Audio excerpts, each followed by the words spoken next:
Hi, I'm Lakshmi Yatham. I'm the co-chair of ACUMEN, an e-learning program for clinicians developed by the World Federation of Societies for Biological Psychiatry. The focus of today's module is long-term course of cognitive functioning in patients with schizophrenia. We're going to try and cover 3 or 4 different things in today's module. So things such as, do young people at risk for schizophrenia have cognitive and perceptual impairment? And if they do, what does the research tell us in terms of some of the strategies that one might employ to reduce those cognitive deficits? Now, we as clinicians know that patients with schizophrenia have cognitive impairments. The question is, what happens to that cognitive impairment over a period of time? In other words, what's the longitudinal course of cognitive functioning in patients with schizophrenia? And what do we as clinicians can do to address or minimize the cognitive impairment that we see in people with schizophrenia? So to talk to us about all those issues, we have Dr. Richard Keefe, who is a professor of psychiatry at Duke University. And as we all know, he's an internationally renowned expert on cognitive functioning in schizophrenia. Rich, it's so nice to have you in this program. Great to be here, Lakshmi. Yeah, wonderful. Thank you. So, we as clinicians, we are aware that people with schizophrenia have cognitive impairment. The question that runs through clinicians' minds often is, does this mean that every patient with schizophrenia has cognitive problems? Yeah, no, it's a great question, and particularly important for clinicians as they consider whether their patients have a cognitive issue. So most patients with schizophrenia do. And so if you define a cognitive impairment as performing very poorly on cognitive tests compared to the average healthy person, then it's about 75% of patients with schizophrenia. However, we know from some of our research that if you look at the people who are considered to be healthy in terms of cognition who have schizophrenia, they're often people who maybe were in medical school or were at a top educational institution before they had their psychotic break, and they've declined substantially. In fact, our work suggests that about 98% of patients with schizophrenia had some decline compared to what they would have been if they had never developed the illness. That's a very nice distinction. So it sounds like there is a clear decline relative to their baseline cognitive functioning for pretty much most patients with schizophrenia. But when you compare them with an average person in general population, that may not show up, right? That's exactly right. And in fact, some of the work of Ken Kendler and others has shown that having a decline relative to the average member of your family, having cognitive performance that's much less than your average member of your family, is actually a risk factor for getting schizophrenia later in life. Okay, that's very interesting. So I guess the other question that comes up is, of course, in patients with schizophrenia, we treat their psychotic and other symptoms of schizophrenia with various psychotropic medications. And the question is, when we talk about cognitive impairment, is the impairment present even when their psychotic symptoms remit? Yeah, very important, and it certainly is. And in fact, antipsychotic medications have very little impact on cognitive impairment, and a state of relative remission in schizophrenia also has very little impact. So most of the cognitive research that has been done on patients who are not flagrantly psychotic. In fact, the severity of their symptoms, their psychosis, hallucinations, and delusions, is not correlated with the severity of the cognitive impairment at all. And that's often very surprising to hear, but I'd say over 100 studies have demonstrated that, so we're very convinced that it's true. That is surprising, isn't it? Because you would expect some of these psychotic symptoms to affect attention, concentration, which in turn might affect other domains of cognitive functioning, yet it sounds like from what you're saying, in terms of magnitude of impairment, it seems to be fairly similar whether they're symptomatic or not. It does, and there's a number of somewhat complicated reasons for that. But one thing that's important to note is that the patient who's in the emergency room, who is screaming at the voices and can't sit still and completely agitated, those patients, of course, are not in any kind of cognitive research studies, and you would expect that their cognitive impairment is very, very severe.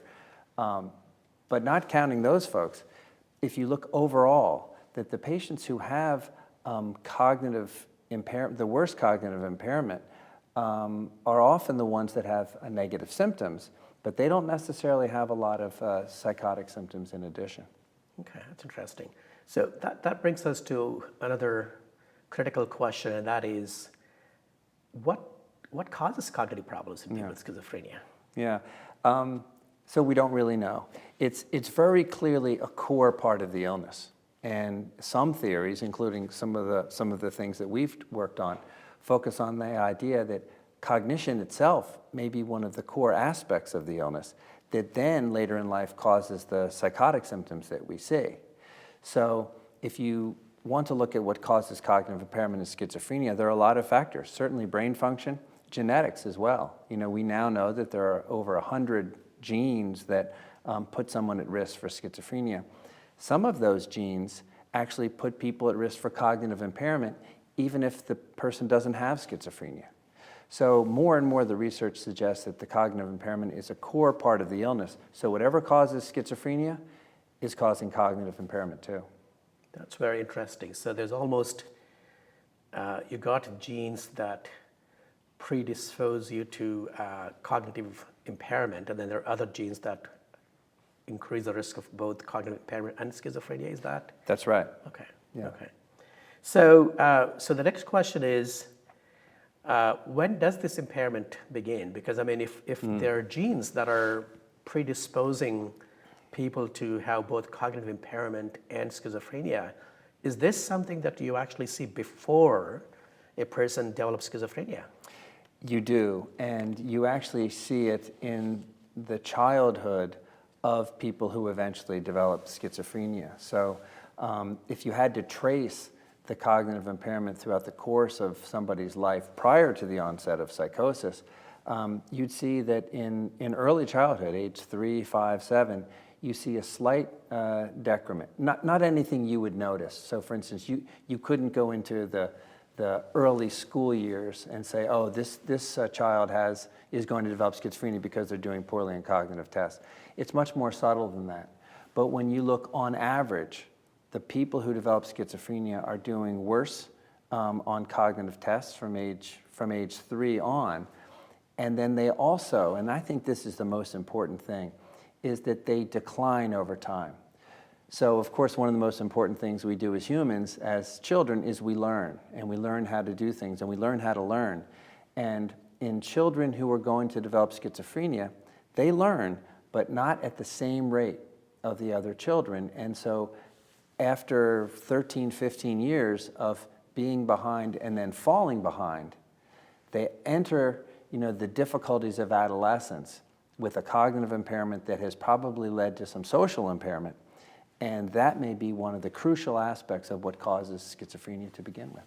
That's interesting. So then if we think about the severity of cognitive impairment, how bad is that at the onset of the psychosis? Yeah, at the onset of psychosis, it is severe. So on average, the average person with first episode psychosis is performing about 1.5 to 2 standard deviations below the general population. So to put that on other terms, that's about the lowest 5% of the population.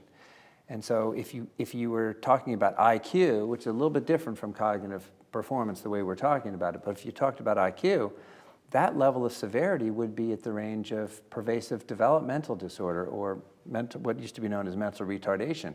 So very severe as soon as the psychosis develops itself, and that doesn't change much over time. Right. So imagine if it is that severe, 1.5 to 2 standard deviations below what's expected. imagine that would have significant impact on functioning. Yes, it does. And I think that's probably the most important aspect of cognition in schizophrenia, and probably one of the things that has compelled a lot of researchers to focus on this area, is that the ability to have social relationships, to work, and to live independently, some of the things that we consider to be the most important aspects of our life, right? What gives us a sense of being and quality of life. Those aspects of the illness are driven by cognitive impairment more than they are by symptoms. Interesting. So, of course, when we diagnose someone with schizophrenia, we as clinicians start thinking about using antipsychotics to address the symptoms. And some of them, or many of them, do treat psychotic symptoms. The question is, what about their effects on cognition? Right.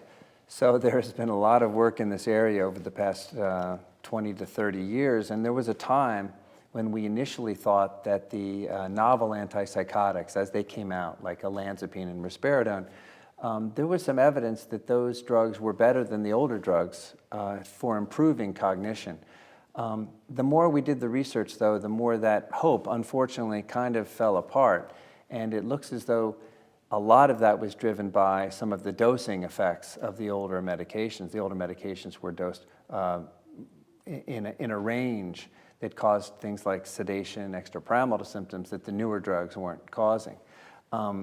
However, it does look as though when a patient has a first episode of psychosis and they are started on an antipsychotic, it does improve cognition a little bit, which is probably related to some of those patients who are very psychotic and are doing very poorly on tests because they just can't pay attention. But other than those patients, the rest of the folks don't seem to really improve very much in their cognitive performance, even though they can have dramatic changes in their symptoms. So it sounds like the hope that came with this advent of these second-generation antipsychotics in terms of their beneficial effects on cognition hasn't really panned out. No, unfortunately not. And it was very discouraging, because I think that there was a time when we thought that these new drugs were really going to be a panacea for lifting people with schizophrenia up to be able to have cognitive improvement, but to function better. And as you know, the general functioning of the average person with schizophrenia hasn't changed, and my colleague Phil Harvey has done a lot of great work showing that this hasn't changed for 100 years. Interesting. So you talked about people with schizophrenia having about 1.5 to 2 standard deviations in terms of their cognitive function below what might be expected. So the question, and that seems to be present, as you said, almost at the disease onset, more or less, right? Yeah, that's right. So what happens to that cognitive impairment over a period of time? Because as we know, schizophrenia starts at a pretty younger age. Right. And people have, 60, 70, 80 years to live. So what happens to that cognitive functioning? Well, it doesn't change very much. And so the level of cognitive impairment that a patient has at the first episode of psychosis, if you look at chronic patients, right, who are 30, 40 years older, it appears as though they may have more cognitive impairment than patients who are younger. However, those research studies are done in such a way that the young people are often people who have a lot of social interactions. They may be showing up to a university clinic, whereas the research in older patients is done at state hospitals and places where often the patients who are having the most difficulty are being treated. So it's not a real fair comparison. The longitudinal studies that have followed patients over a long period of time, there's very few of them. They suggest that there is a small decrement in cognitive function in those patients over time, but certainly not the type of decrement that you would see in a dementing condition like Alzheimer's disease. Okay. So maybe we'll come back in a little while to talk about what might clinicians do to address the cognitive impairment that we see in people with schizophrenia. Yeah. But I just want us to go back and talk about younger people, because you started out by saying that younger people also have cognitive impairments, and that sort of progresses at least until the disease onset. So the question is, in terms of the nature of impairments, cognitive impairments, in younger people that are at a high risk for schizophrenia, is that different, the nature of impairments, compared to those that have schizophrenia already developed? Not very different. Okay. And we've done some work, a number of groups have done some work looking at young people who are at risk for psychosis by virtue of their symptoms, not even their cognition, but just look at their symptoms. And some of these symptoms, like having perceptual abnormalities, odd ideas, maybe odd speech, these high-risk criteria, if you do research on the young people who have those types of symptoms, you do find that they're doing cognitively worse than their peers, same age, who don't have those symptoms. However, a lot of the cognitive problems that they have are more general, such as memory, processing speed, the types of things that are found in schizophrenia. There are also some other interesting findings suggesting that their ability to generate affect and generate speech is often impaired as well. And what's interesting about that is that those young people who have those types of problems probably are going to have social difficulties as well, and that may explain some of the social isolation that we see in a young person.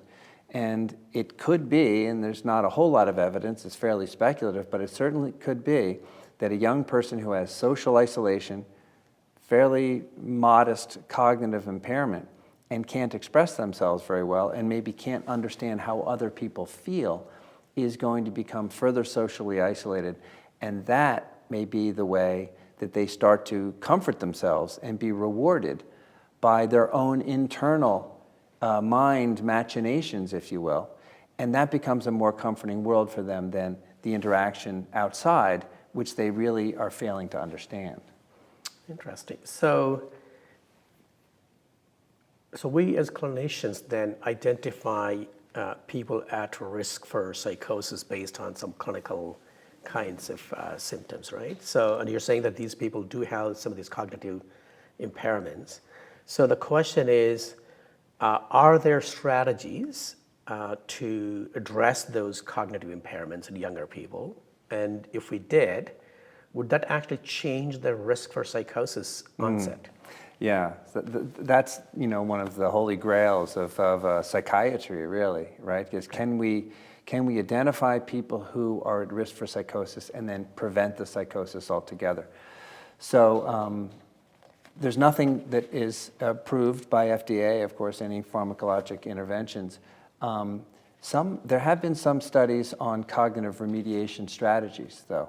So that process I talked about being able to understand how other people feel, being able to listen better to other people, that type of cognitive perceptual process can be improved by cognitive remediation strategies. And there have been a number of studies showing that people at high risk for psychosis do benefit from those cognitive remediation strategies. Now, whether that will lead them to not develop psychosis later has not been demonstrated yet convincingly. There have been some small studies suggesting it, and I think it's an area of exploration that the research field really needs to get behind. But right now, it's speculative. Okay. So that sort of brings me to another question, and we may not have the studies to answer that, because I'm just wondering, as you were speaking about this, because you talked about these cognitive problems getting progressively worse, more or less, in younger people until the onset of psychosis, right? Right. And you said that if we use strategies such as cognitive remediation, it might improve some of the cognitive functioning, but we don't know if that actually changes the risk for development of psychosis. Yes. But I guess my question is, if the cognitive remediation is improving cognitive functioning, would the magnitude of impairment in those people then at the onset of psychosis, would that be different? Do we know the answer to that? Or I'm sorry, would the what? Would the magnitude of cognitive impairment in those that have had cognitive remediation and then went on to develop psychosis. Yeah. Would their cognitive impairment be maybe perhaps one standard deviation or half rather than 1.5 or 2? Do we know the answer? Or? No, we don't. It's a great question. We don't know the answer to that. But, we do know that cognitive remediation makes things a little bit better in those folks.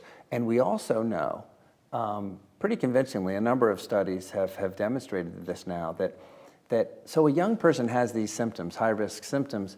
Adolescents have a very tumultuous internal world and external world. It turns out that some of those people who are at high risk, and when you follow them up a year later, they actually don't have the symptoms at all anymore. So they have remitted from that state. And those people, those young people, they have their cognitive impairment remits as well, and their perceptual impairment remits as well. So these are longitudinal studies. But it certainly suggests that if you can improve cognition and improve perception in those young people, you may be able to sort of facilitate that remission early on, and they won't be folks who develop psychosis later. Furthermore, just one other aspect of that is that often these symptoms are associated with difficulty and suffering. And so a program that can improve those symptoms in and of itself would be effective, right? Because you're just helping a young person with something that really they're struggling with. Whether or not it predicts psychosis later on, in and of itself, it's very good. Yeah, it's fascinating because I suppose that's where we would have the highest impact, wouldn't we? I mean, if we are able to come up with strategies that would address the cognitive impairment and somehow reduce the risk of developing psychosis, then we would have addressed a significant part of the psychiatric issues, I would think. Tremendous. Yeah, I think that may be one of the most important aspects of psychiatry research today, is being able to identify which young people are at risk and being able to give them, a safe treatment. It can't be something like an antipsychotic because there's too many side effects, and you can't give a drug that's very powerful and has side effects if you don't know that the person's ever going to really get a full-blown illness.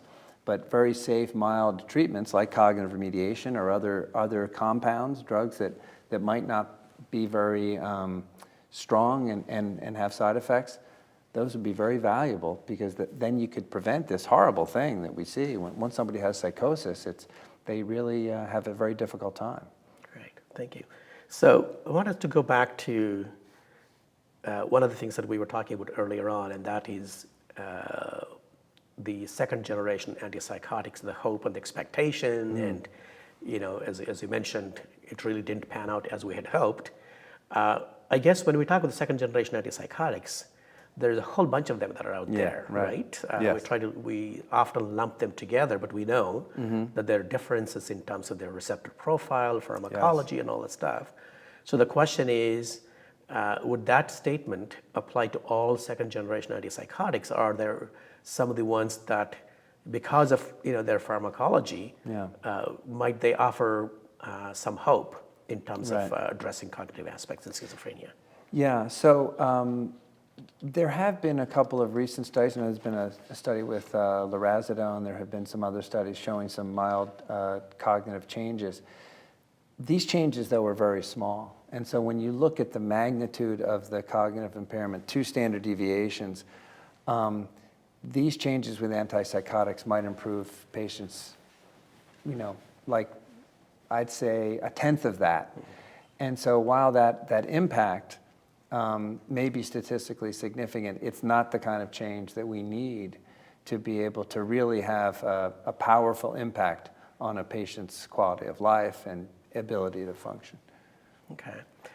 You talked about cognitive remediation earlier on, especially when we were talking about modifying some of the cognitive challenges that we see in younger people. What about research on cognitive remediation in people that have established schizophrenia? Yeah. That 1.5, 2 standard deviation, would that be amenable to change with something like cognitive remediation? Yeah, it's a great question. It appears as though it does. So there have been a lot of studies. Most of them have been academic in origin, but a number of them have demonstrated that cognitive remediation improves. I'd say about 0.4 standard deviations seems to be the average. So that's not small. It's not large. It's kind of in between, but it does seem to be something that could be clinically meaningful. Some of the larger studies, though, that tried to address this in a way that would provide regulatory acceptance of that intervention have not been positive. So right now, there's a current tension between very small academic site studies that have been positive and then the larger ones that are required for regulatory acceptance of the intervention have been negative. So it's not really clear what the path forward for schizophrenia is going to be. But I also think that it's very safe, right? And so doing cognitive remediation, if it does work, is a great thing for clinicians to do to try to help their patients.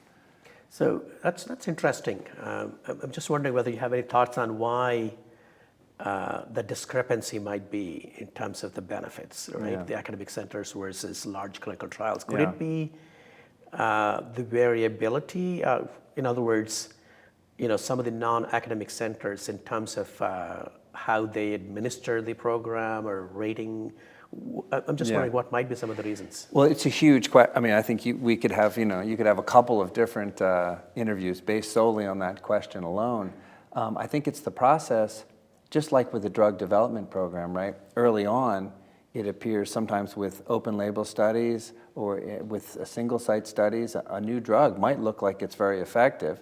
And then you take it to the regulatory process in a large phase 2 or phase 3 program, and it doesn't work. And so the question is, which is wrong, right? Was it the early data maybe done with a methodology that included people who believed in the treatment and wanted the treatment to work?